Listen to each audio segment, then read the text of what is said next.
Hello friends, home science with Vandana में आपका स्वागत है। फ्रेंड्स, आज हम बात करेंगे लेसन 6 औद्योगिक स्वास्थ्य विज्ञान।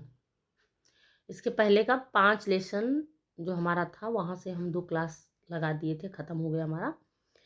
आज देखेंगे हम लेसन 6। ये नाम है औद्योगिक स्वास्थ्य विज्ञान। तो ऐसे जगहों से ये बहुत सारे क्वेश्चन बन जाते हैं, क्वेश्चन पूछे जाते हैं। तो ये होम साइंस का ही पार्ट है सब। जब कहीं से नए क्वेश्चन बन जाते हैं, कोई नए टॉपिक से क्वेश्चन उठते हैं, तो ऐसे ही होते हैं, इन्हीं जगहों से होते हैं। बाकी इस बुक से तो हम पहले भी और भी वीडियो में बताए हुए हैं, और भी क्लास में ये डिस्कशन हम किए हैं कि ऐसी इस बुक से बहुत सारे क्वेश्चन बने हुए हैं। टीजीटी में, एलटी में बहुत सारे क्वेश्चन बने हुए हैं इस बुक से, तो इसीलिए मैं इस बुक को पढ़ा रही हूँ। बाकी इस बुक का डिटेल इस चैनल पे है, मेरे पोस्ट भी है, और मैं इस बुक का नाम भी दिखाई हूँ, ये है। पोस्ट पे जाके देखेंगे तो ये इस बुक का डिटेल आपको मिल जाएगा। तो शुरू करते हैं। औद्योगिक स्वास्थ्य प्रमुख रूप से निरोधक चिकित्सा का प्रमुख अंग है। जैसे जैसे औद्योगिकरण बढ़ रहा है, का महत्व भी बढ़ रहा है। औद्योगिक स्वास्थ्य कर्मचारियों के शारीरिक, मानसिक व सामाजिक स्वास्थ्य भी बढ़ रहा है। औद्योगिक स्वास्थ्य कर्मचारियों के शारीरिक, मानसिक तथा सामाजिक स्वास्थ्य पर विशेष बल देता है, जिससे वे पूर्ण रूप से स्वस्थ रह सकें। उद्योगों में लगे कर्मचारियों को स्वास्थ्य संबंधी चिकित्सीय ज्ञान को व्यावसायिक चिकित्सा कहा जाता है। इसमें चिकित्सा की अपेक्षा रोग निरोध एवं स्वास्थ्य को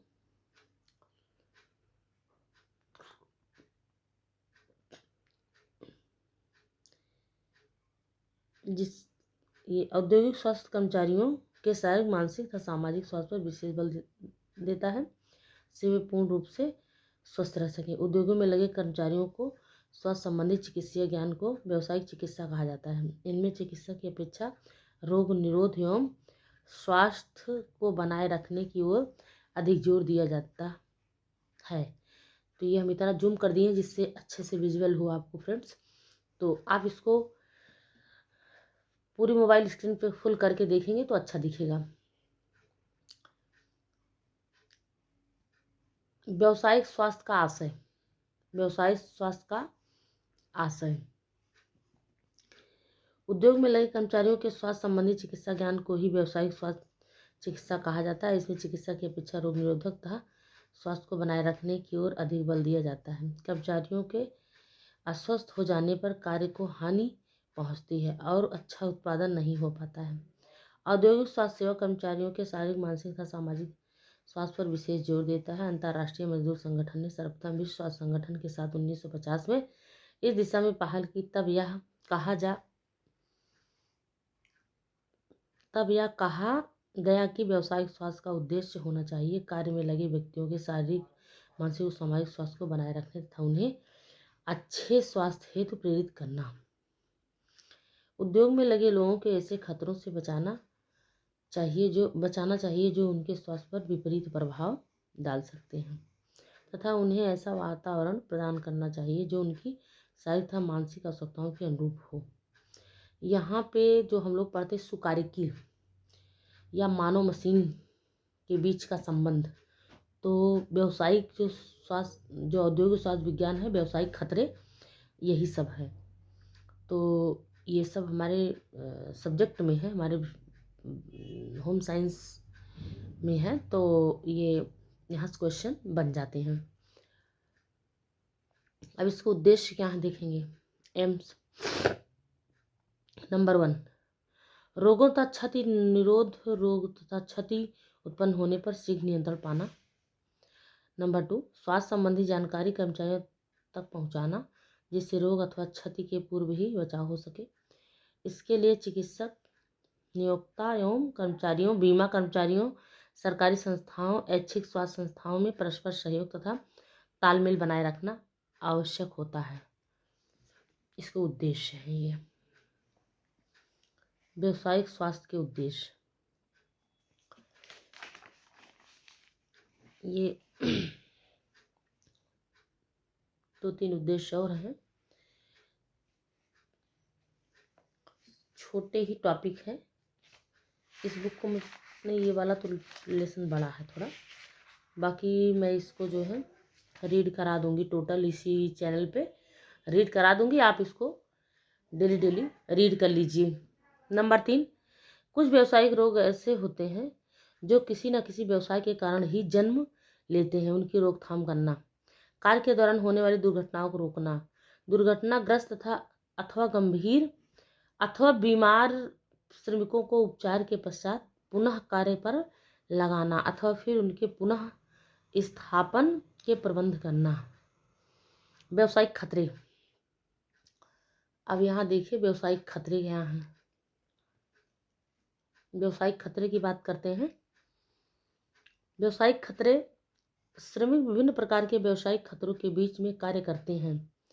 इससे उन्हें स्वास्थ्य संबंधी हानियों को सहन करना पड़ता है। कर्मचारियों को 5 प्रकार के व्यावसायिक खतरों का सामना करना पड़ता है जो निम्नलिखित होते हैं। देखो यहाँ पे है शारीरिक खतरे, फिजिकल हैजार्ड, रासायनिक खतरे। रासायनिक खतरे वही जो रसायन से संबंधित कोई कार्य करते हैं तो रसायन जो हानि पहुंचाते हैं उसे रासायनिक खतरे कहते हैं। केमिकल हैजार्ड, यहाँ सारी खतरे जैसे शरीर को हानि पहुंचती है, कोई जो मशीनी चीज़ें होती हैं, यंत्र होते हैं, शरीर को हानि पहुंचाते हैं। उसके बाद रसायन जो होते हैं। उसके बाद मनोवैज्ञानिक खतरे, जैविक खतरे, यांत्रिक खतरे। 5 हैं तो पांचों में हम एक एक करके देखेंगे कि शारीरिक खतरे क्या हैं। शरीर को जब खतरा होता है तब क्या दिक्कत आती है। उसके बाद जो हमारा, ऐसे हम देखते चलेंगे सब के बारे में। शारीरिक खतरे क्या हैं, यहाँ से शुरू करते हैं। थोड़ा सा टॉपिक लंबा है ये, पर 2-3 क्लास में समाप्त हो जाएगी।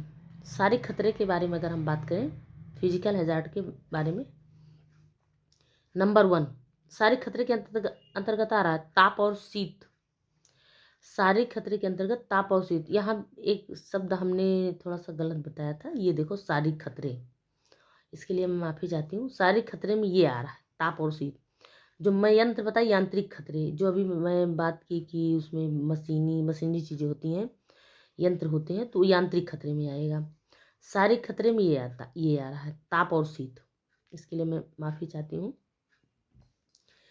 शारीरिक खतरे के अंतर्गत ताप और शीत आ रहा है पहला। दूसरा रोशनी, तो हम ताप और शीत देख ले रहे हैं कि किस तरह से ये मानव को हानि पहुंचाता है, उसके बाद खतरा पहुंचाता है। उसके बाद रोशनी कैसे खतरा पहुंचाती है। उसके बाद शोर और ध्वनि, तीसरे नंबर पे शोर और ध्वनि है।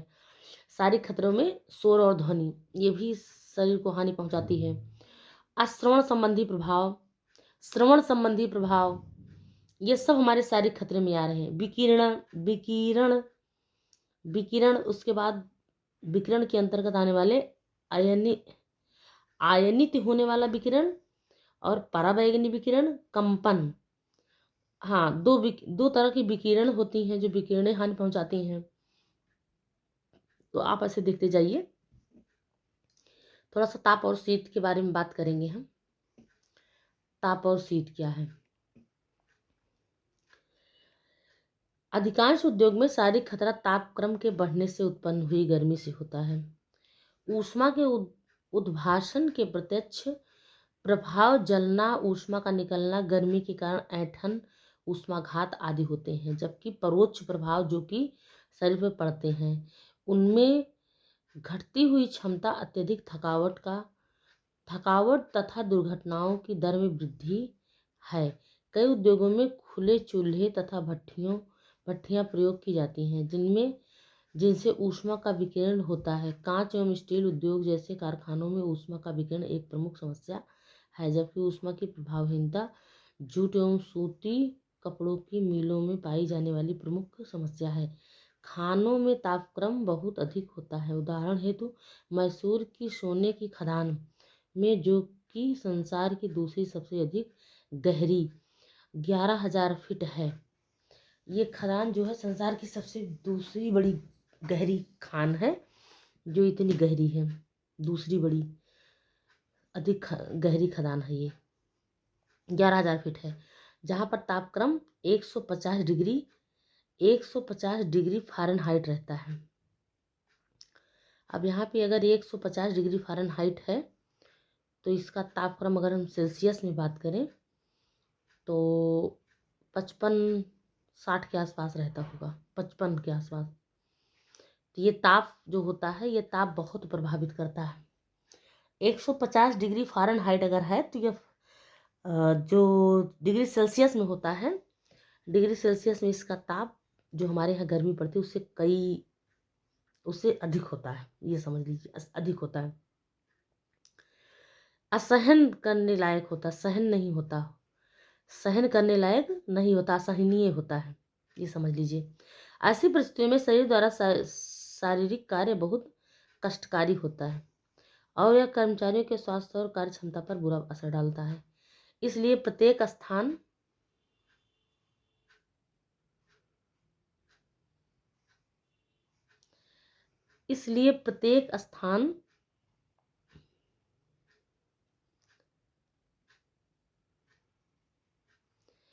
पर कर्मचारियों की कार्य क्षमता में वृद्धि करने के लिए उचित तापक्रम रखने चाहिए। भारतीय उद्योग अधिनियम ने भी उचित तापक्रम का कोई मानक नहीं निश्चित किया है। फिर भी राव और मुखर्जी ने बताया कि उचित तापक्रम उद्योग हेतु 69 से 80 फ़ारेनहाइट होता है। ये उचित तापक्रम होता है, इसके बीच में ये फ़ारेनहाइट में है तो डिग्री सेल्सियस जो होगा वो 19-20 के आसपास होगा। ये जो डिग्री सेल्सियस में होगा 19-20 के आसपास। तो जो ये तापक्रम है ये फ़ारेनहाइट में दिया है 69 से 80 फ़ारेनहाइट होता है। इस तापक्रम से अधिक तापमान होने पर कर्मचारियों को खतरा उत्पन्न, इससे अधिक होगा तो तब खतरा उत्पन्न हो जाता है। ये जो है बताया कि उचित तापक्रम उद्योगों हेतु इतना फ़ारेनहाइट होता है। इस तापक्रम से अधिक तापमान होने से कर्मचारियों को खतरा उत्पन्न हो जाता है। ठंडे कार्य से उत्पन्न कुछ प्रमुख खतरे चिल्ब्लेंस, इरेथ्रोसाइनोसिस, इमर्सन फूड, फ्रोस्ट बाइट आदि रोग हैं। ये कह रहा है कि ठंडे कार्य से उत्पन्न जो अधिक ठंड जहाँ होते हैं, जहाँ जिन स्थानों पे ठंड में कार्य करते हैं लोग, कुछ प्रमुख खतरे ये हैं। ये इम्पॉर्टेंट पॉइंट है ये देखने के लिए आपको। ये देखिए, बुक पढ़ेंगे तो आपको नए नए मैटर मिलेंगे। अगर आपसे क्वेश्चन पूछा गया कि ठंडे स्थान पे कार्य करने से उत्पन्न खतरे, तो ये चिल्ब्लेंस, एरिथ्रोसाइनोसिस, इमर्सन फुट, फ्रोस्ट बाइट, इतने 4 नाम हैं। ये जो 4 नाम हैं आदि रोग जिनके कारण श्वास में कष्ट उत्पन्न होता है। आपसे ये भी क्वेश्चन पूछा जा सकता है कि ठंड में कार्य करने से कौन से खतरे उत्पन्न होते हैं। तो इन खतरों के नाम ऑप्शन में रहेंगे।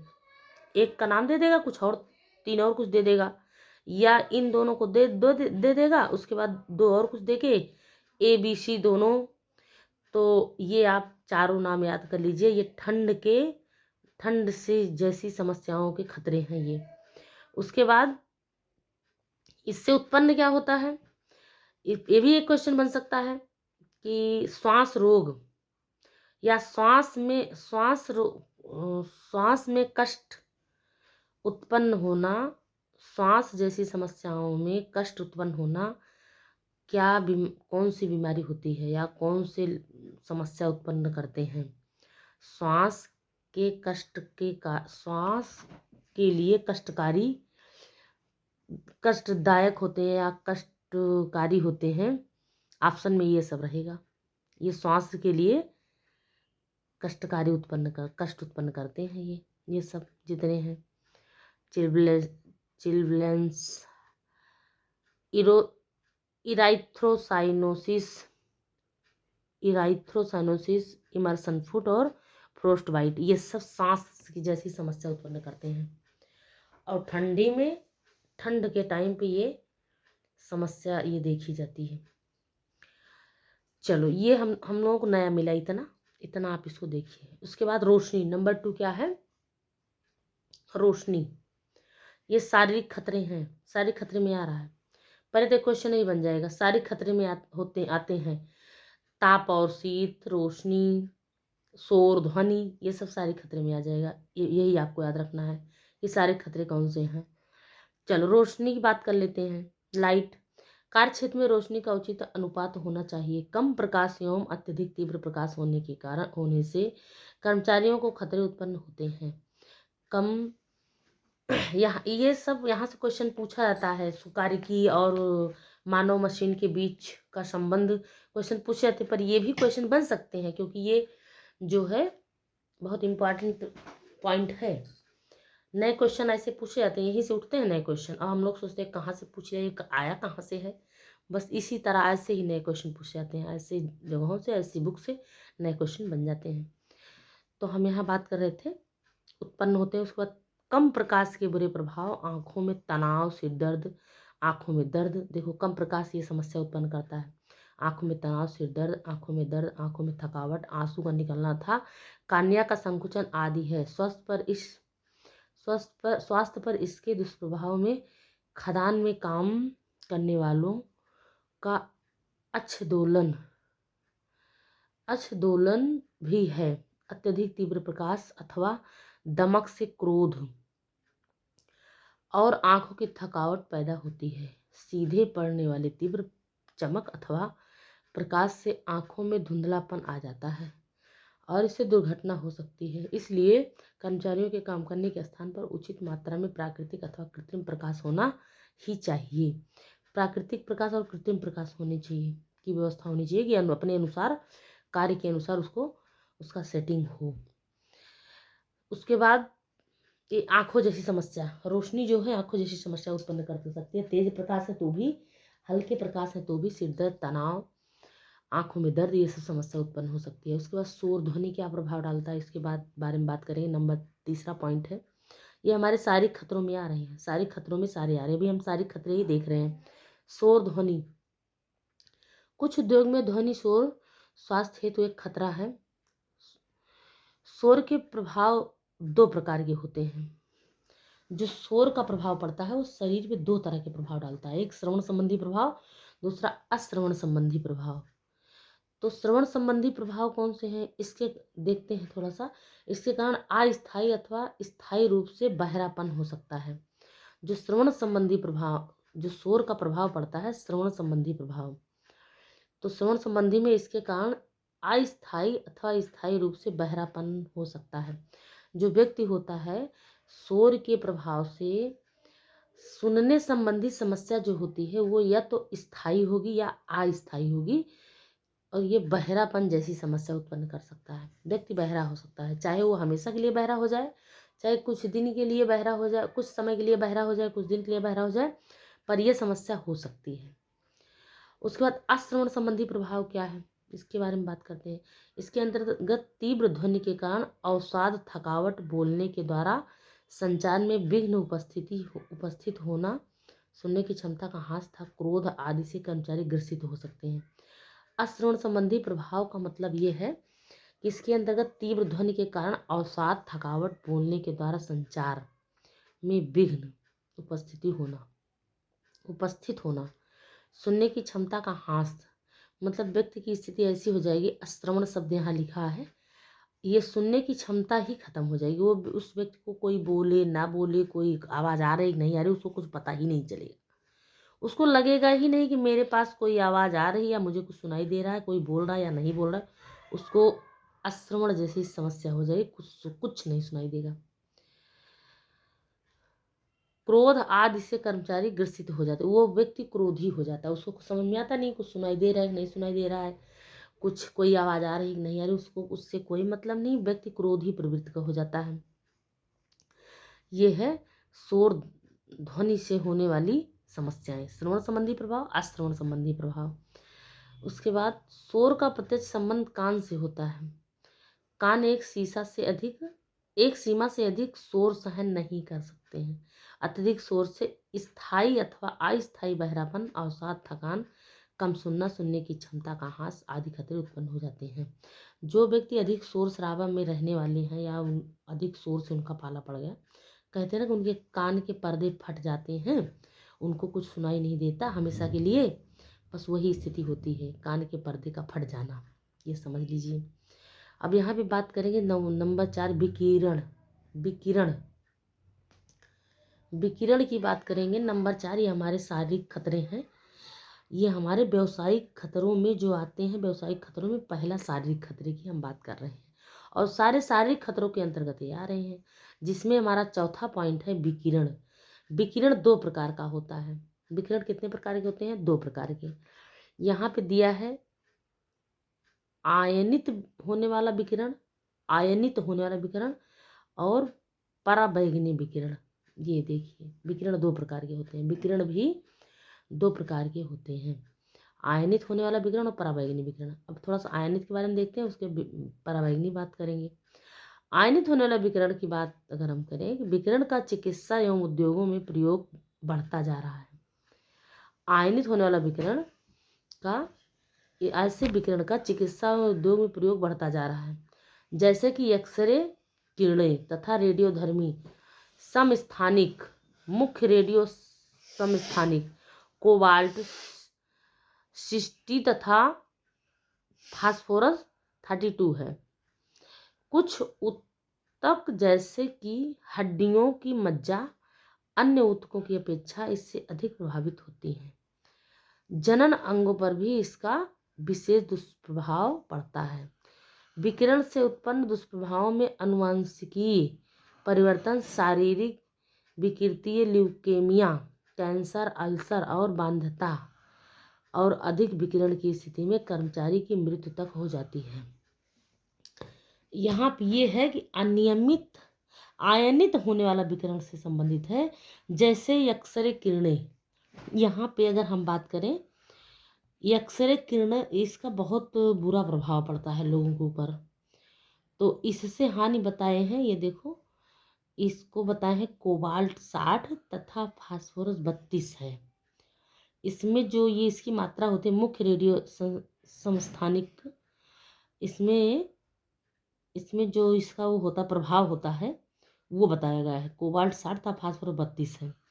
कुछ ऊतक जैसे कि हड्डियों की मज्जा अन्य ऊतकों की अपेक्षा इससे अधिक प्रभावित होती हैं। ये सारे जो हैं इससे बहुत प्रभावित होते हैं। जनन अंगों पर भी इसका विशेष दुष्प्रभाव पड़ता है। जैसे यहाँ बांध्यता शब्द लिखा है, ये बांध्यता। जनन अंग, जो महिला और पुरुष जनन अंग होते हैं, उस पर भी प्रभाव पड़ता है। बहुत सारी विकृतियां देखी जाती हैं, ल्यूकेमिया, कैंसर, अल्सर और बांध्यता, और अधिक विकिरण की स्थिति में कर्मचारी की मृत्यु तक हो जाती है। तो कहने का मतलब इससे बचना चाहिए। ये विकिरणी 2 प्रकार की होती हैं। पहला तो ये एक्सरे वाला विकिरण, इसको कहते हैं आयनिक होने वाला विकिरण, आयनिक होने वाला विकिरण। तो ये आप इसको समझ लिए कि इसका उदाहरण आप समझ लिए, एक्सरे की किरणें। जो एक्सरे होता है वो बहुत प्रभाव डालता है, बहुत बुरा प्रभाव डालता है मानव शरीर के ऊपर। उसके बाद हम बात करते हैं, यहाँ थोड़ा इसकी बात और कर लेते हैं। एक्सरे मशीन आदि के कार्यों में अधिक विकिरण उत्पन्न होता है। वही बात जो यहाँ एक्सरे की बात की गई है, जैसे एक्स किरणें, रेडियोधर्मी संस्थानी। उसके बाद यही यहाँ एक्सरे मशीन की बात भी की गई है। आदि के कार्यों में अधिक विकिरण उत्पन्न होता है, जो शरीर के तंतुओं को हानि पहुंचा सकता है। अब हम बात करेंगे पराबैंगनी किरणों की बात करेंगे, जिसे कहते हैं अल्ट्रावायलेट रेडिएशन। वायलेट रेडिएशन की बात करेंगे। पराबैंगनी किरणों के विकिरण वाले स्थानों में मुख्य रूप से आर्क वेल्डिंग का कार्य होता है। इस प्रकार का विकिरण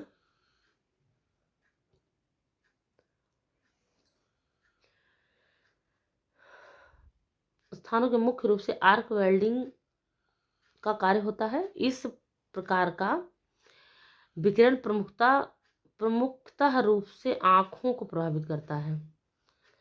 इसमें मुख्य रूप से आँखों का प्रदाह और कार्निया का प्रदाह रोग हो जाता है।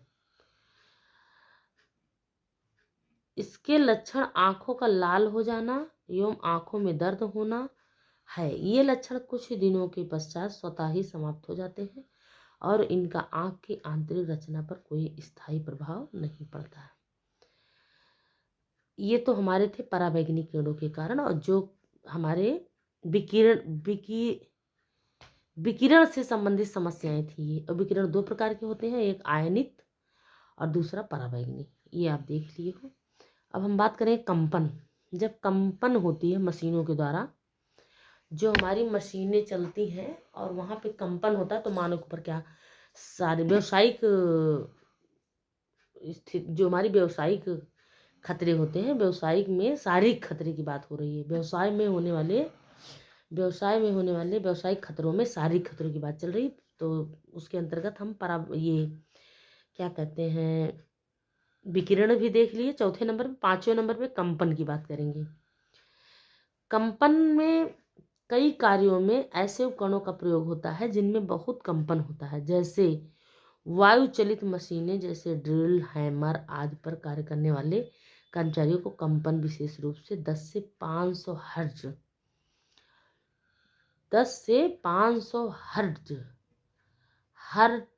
हर्ट्ज का सामना करना पड़ता है। कंपन से हाथ तथा भुजाओं की कार्य क्षमता पर बुरा प्रभाव पड़ता है। कंपन होने वाले स्थान पर